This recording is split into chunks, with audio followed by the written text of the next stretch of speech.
Good morning class 10. Welcome to the online class in economics. अतिरिक्त रोजगार का भारतीय अर्थव्यवस्था के क्षेत्रों के बारे में हमने बता दिया। ये तीन क्षेत्र होते हैं, प्राथमिक, द्वितीयक और तृतीयक।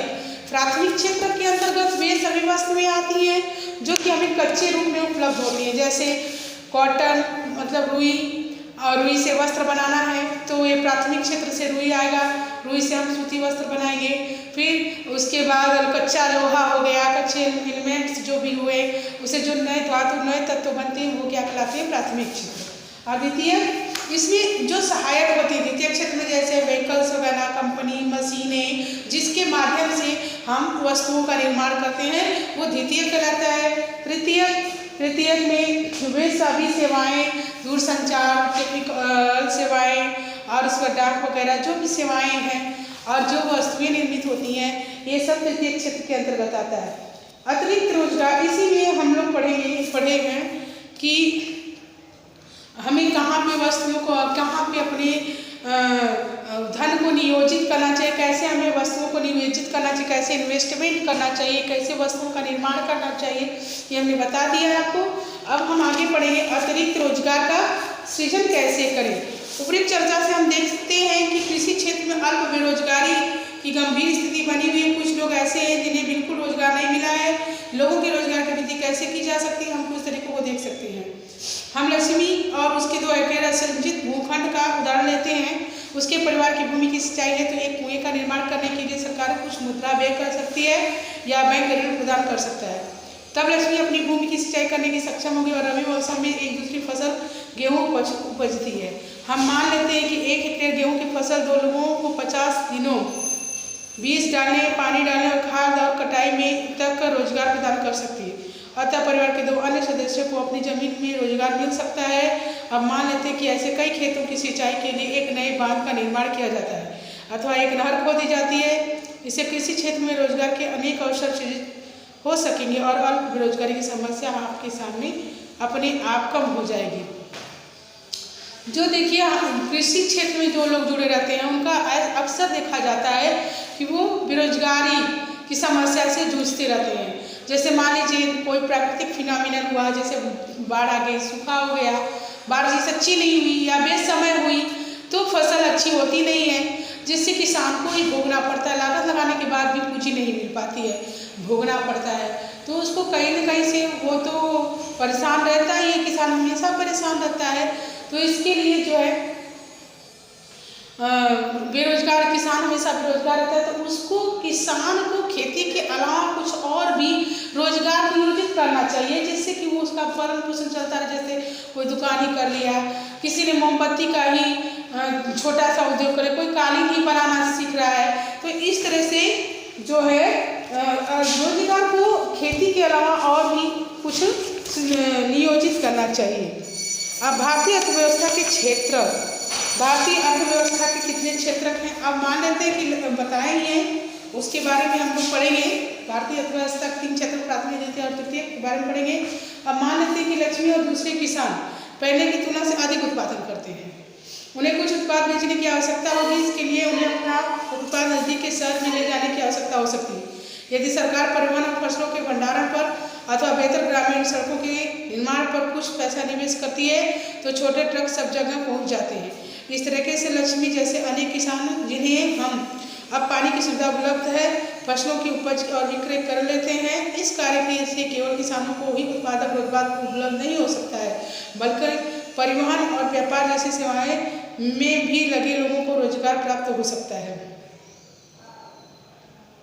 जैसे अभी लक्ष्मी को उदाहरण दिया है कि मान लो पहले से लक्ष्मी के घर उत्पादन अधिक हुआ और उसे अपना जो है उत्पादित चीज़ जैसे गेहूँ, अनाज जो भी है, चाहे उसमें फल भी हो सकते हैं, मिर्च, सब्जियां भी हो सकती हैं और उसमें जो है वो भी हो सकता है, क्या बोलते हैं, कॉटन रुई भी हो सकता है।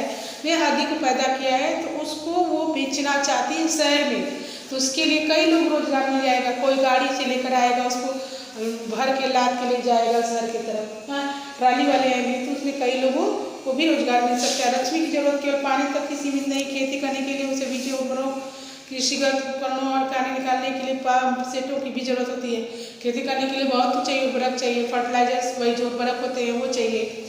इसीलिए उसे साहूकारों से पैसा लेना उधार होगा और उच्च ब्याज दर पर वापस करना पड़ेगा। यदि स्थानीय बैंक उच्च ब्याज दर पर उसे साख प्रदान करता है तो इन सभी चीज़ों को उचित समय पर खरीदने और अपनी भूमि पर खेती करने में सक्षम होगी। तात्पर्य यह है कि पानी के साथ साथ कृषि में भी सुधार के लिए किसानों को सस्ते कृषि खाद्य साख प्रदान करने की जरूरत है। मध्याचार मुद्रा एवं साख में कुछ आवश्यकताओं को, जैसे देखिए इसमें बताया है कि किसान अगर खेती करता है अच्छी उपज के लिए उसे अच्छे पानी अच्छे खाद की जरूरत होती है, तो उसे कहीं ना कहीं से ऋण लेना पड़ेगा।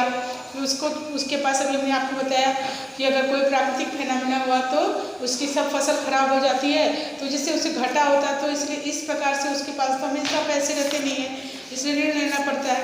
अच्छी फसल उत्पादित करने के लिए जो किसान ऋण लेते हैं उसे बैंक भी कुछ सुविधाएं उपलब्ध कराती है।